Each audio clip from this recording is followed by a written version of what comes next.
Welcome to Drive the Daf, clear, structured explanation of the daily daf in 20 minutes. You can even follow in the car. Eruvin Daf Chavav takes us to the end of the second Perek Oisin Pasin.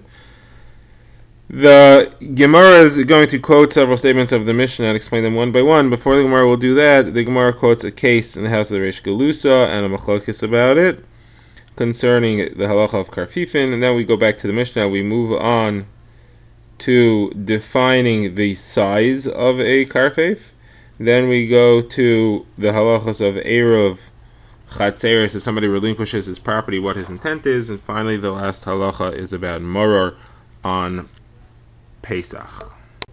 We begin with the last few lines on Daf Chaf Hey. There are two complete different versions of understanding the following Gemara. We'll go with Rashi's second pshat, which he quotes from the Gaonim, which he also said is his preferred pshat that he holds of. And the incident was as follows. The Reish Galusa, who was the head of the Jewish community in Bavel, had an avarnika in his orchard. His orchard was a large open area behind his palace. The orchard was greater than 5,000 square amos. It was greater than a base sisayim, and therefore it had the halacha of a karfef. It was not a residential area. It was not meant for people to walk around in there. However, he had this avarnika in there. The avarnika is kind of like a very large shade tree with seating area installed around it and somewhat small walls there. And the question was, did that avarnika make it the entire orchard into a residential area? Because people went to sit under the shade in the avarnika, and therefore was that all residential or not? So that was the Reish Galusa. He didn't know, so he went and he asked Rav Huna Bar Chanina, can you do something so that I can make this entire orchard usable? I'd like to carry within it. So Rav Huna Bar Chanina held that the avarnika does not help, it does not become residential. Gemara will give later 3 reasons why he said that. And therefore, what he did was he went and he set up a pathway from the Reish Galusa's house, from his door, to the avarnika. And the pathway, he lined on both sides with sticks that were less than 2 tefachim apart, all the entire long way, on either side of the path, so that it was like there was a wall there. And that made a mechitza, it was an eruv, going from the house to the avarnika, so that people should be able to carry from the house to the avarnika. So he held that the entire orchard itself is a karfif, and you're not allowed to carry within it. And the fact that it has an avarnika in it does not make it considered to be hukaf ladira. It doesn't make it a residential area that people use. Now Rava disagreed, and therefore Rava went and he pulled out all the sticks. He said, no, you don't need anything over here. This entire area is permitted to carry within because there's an avarnika in there. Now, Rava's Talmidim had a change of heart here. They are Rav Papa and Rav Huna, son of Rav Yeshua. So they first agreed with Rava, and therefore they went and they took the sticks away so that Rav Huna Bar Chanina wouldn't be able to put them back and restore his own opinion. However, the next day they changed their mind, and they went and they asked Kashas to Rav, and they said, how could you consider the entire area to be a residential place that people use just because of the avarnika that's in there? And avarnika doesn't count, and they gave 3 reasons why the avarnika should not make the entire area residential. First of all, the avarnika came after the walls. It was added after the walls. Second of all, the avarnika wasn't made to be a long-term situation. It was only there as a temporary wall for tznius, to hide people so they shouldn't be visible. And the third reason is because it was made for storage. So the Gemara explains their reasons one by one. The Gemara says that the first question they asked is that if you add houses after you build a wall, that doesn't count as if the wall is the wall around the houses. The case that they discuss is concerning Erev Tchumen, or Tchumen altogether.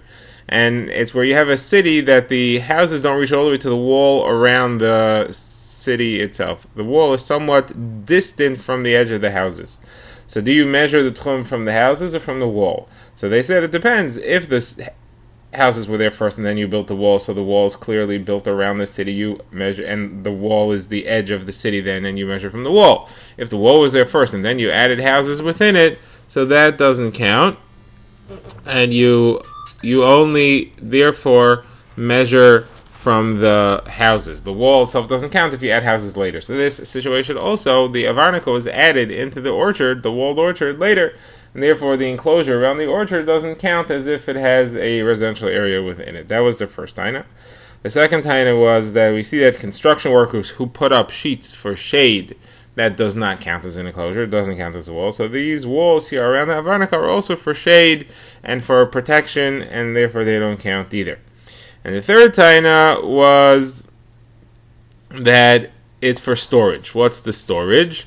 That people took off their outer clothing and they left them in the avarnica while they relaxed there, and therefore the walls are to protect that clothing. It's for storage. And we know that halacha is that a wall made for storage doesn't count as a wall for Eruvin, like the case of Rabba bar Avuha in the city of Mechuzah. The city of Mechuzah was not too big. It was enclosed on all sides, and therefore you should have been able to make an Eruv all the way around all of them and have an Eruv Chatzeres between all the houses in the city. However, in the two main streets of the town, or perhaps more streets of the town, there were ditches that held food for the animals, and the walls of the ditches, there were walls installed next to the ditches in order to store the food there, and those walls of the ditches also served as part of the wall of the city. And Rabbi bar Avuha said this is no good for an Eruv. You can't make an Eruv Chatzeres and include everybody in this town because this doesn't count as if it's all enclosed. So you see, a wall that's built for storage doesn't count. That does not do the job. So this wall is also for storage. So for these three reasons, Rava is not correct, and Rav Huna bar Chanina is correct, and you should have the sticks there to make a pathway that you're permitted to carry within it. But it was already too late. They had already hidden the sticks, and Shabbos had already arrived, and the Reish Galusa couldn't use his orchard. And therefore the Reish Galusa said about them, these are Chachamim Hema Lohara Ol Heidiv Lo Yado. They know how to do bad, but they don't know how to do good.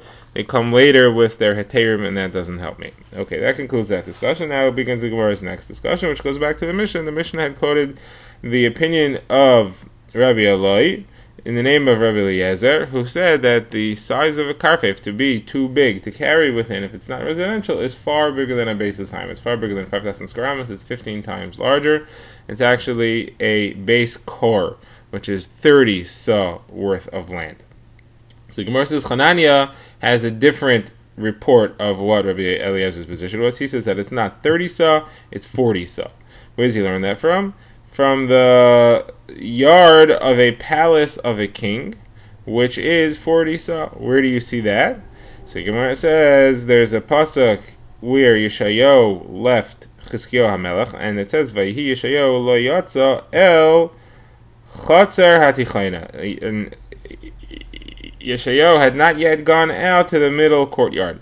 So chatzer has a Korean eksiv. It's written ha'ir hatichayna, the middle city, and it's read chatzer, the middle courtyard. You see from there that a king's courtyard is the size of a mid-size city itself, and that's 40 sa, and therefore the courtyard of a king is 40 sa, and that was the area which was that you're allowed to carry in. It's called a chatzer, it's called a courtyard, and therefore you're allowed to carry within such an area, even though it's not meant for people to walk around, just like the yard behind the house of the palace is not meant for people to walk around. Now, that, the Gemara says, is actually Chananya's source. Rav Eloi has the same source. Chananya says that courtyard is a standard 40 sa, and Rav Eloi says it's a standard 30 sa. And that's where they get their argument about. Now the Gemara just adds, by the way, what was Yeshaya doing out there in the yard? He left Chizkiyahu. What did he want there? So the Gemara says that he had left Chizkiyahu after Chizkiyahu was sick and he was about to die. Yeshayahu went out to try to establish a yeshiva there so that Talmidei Chacham should come learn, maybe keep the Malach HaMavos away. So we see from here that if you want to keep the Malach HaMavos away from a Talmidei Chacham, establish a yeshiva nearby. So Gemara rejects this. Gemara says that's not a good idea. You're just going to end up starting up with this Satan, who is the Malach HaMavos, even more. You're going to make him more upset. He's more likely to fight you. Better just leave it alone. The Gemara now goes on to the last halacha quoted by Rabbi Eloi, or the second halacha quoted by Rabbi Eloi in the name of Rabbi Eliezer. The Gemara will note that there is another Tana that argues. The Gemara will explain the machlokes and have a question and a half about how far that machlokes actually stands. So the halacha that Rabbi Eloi said in the name of Rabbi Eliezer concerns a situation where you have a number of people who live in houses opening into the same chutzner, and therefore, in order for them to be able to carry within the chutzner and from house to chutzner and vice versa, they need to make an erev chatzeros, which means that the entire chutzner is owned by one conglomerate partnership, not owned by a group of individuals. That way, it's not considered rishos of many people, just of one corporation. But one person forgot to include himself in the erev chatzeros, and now everybody wants to carry, and they can because he owns part of it separately. Now you have two owners. So what he needs to do is to relinquish his ownership. He's allowed to do this on Shabbos, relinquish his ownership in the chutzner.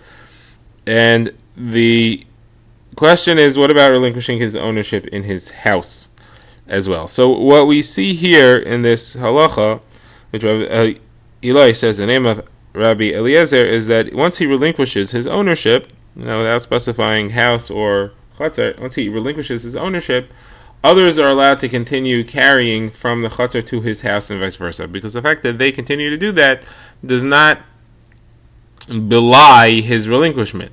It could still be that he doesn't own the house, and they're carrying back and forth. He, however, can't carry back and forth from his house to the chutzner, because then that shows that which he relinquished rights to the chutzner is non-existent.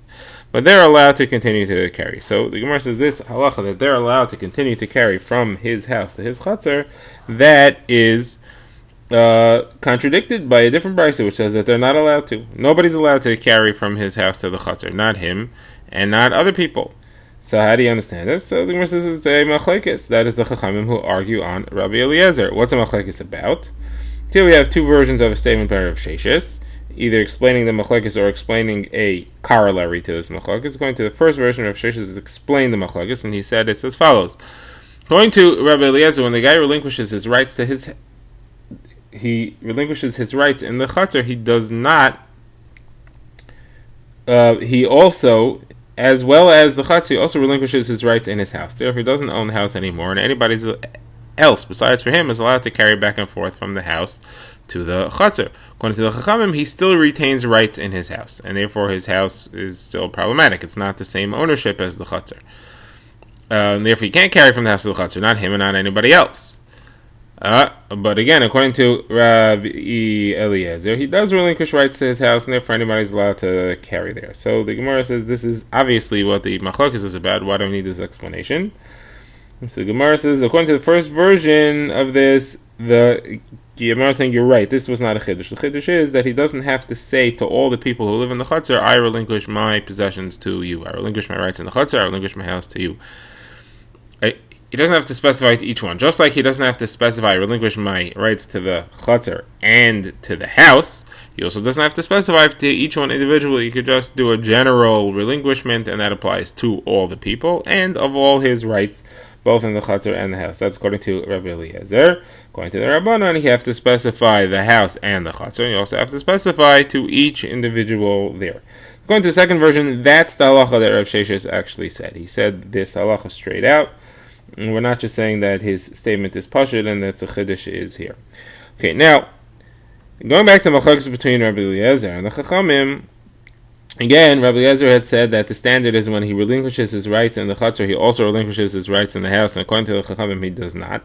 So Gemara says this is a machlokes about what if he did, about what his intent was if he didn't specify. But what if he specified? What if he said, I do relinquish my rights to the house, or if he clearly said, I do not relinquish my rights to the house? Would there still be a machlokes there? Meaning the question is it only about what his standard intent is, or is it that this is what it has to be, even if he says, otherwise we don't believe him, we don't take his words into account? Why would we do that? So according to Rabbi Eliezer, says he automatically relinquishes his rights, even if he says, I don't want to relinquish my rights to the house. It could be that we'll say he does anyway, because it doesn't make sense for somebody to live in a house and not live in the chutzner. So if he says that he has no rights in the chutzner, he has no rights in the house either. According to Chachamim, it may be the exact opposite.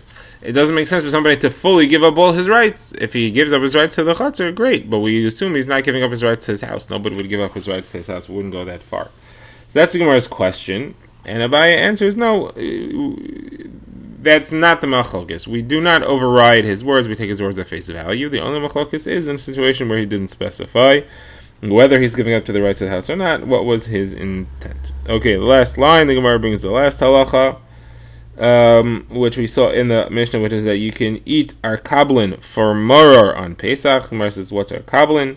Rishaker says it's the vines that grow around the trunk of a palm tree. And this is the end of Perek Oisin Pasuk. Drive the Daf is a project of the Grand Woodlands Shul and is presented by Rabbi Yitzchak Landa. Find us on YouTube or subscribe to daily emails by emailing drivethedaf@gmail.com.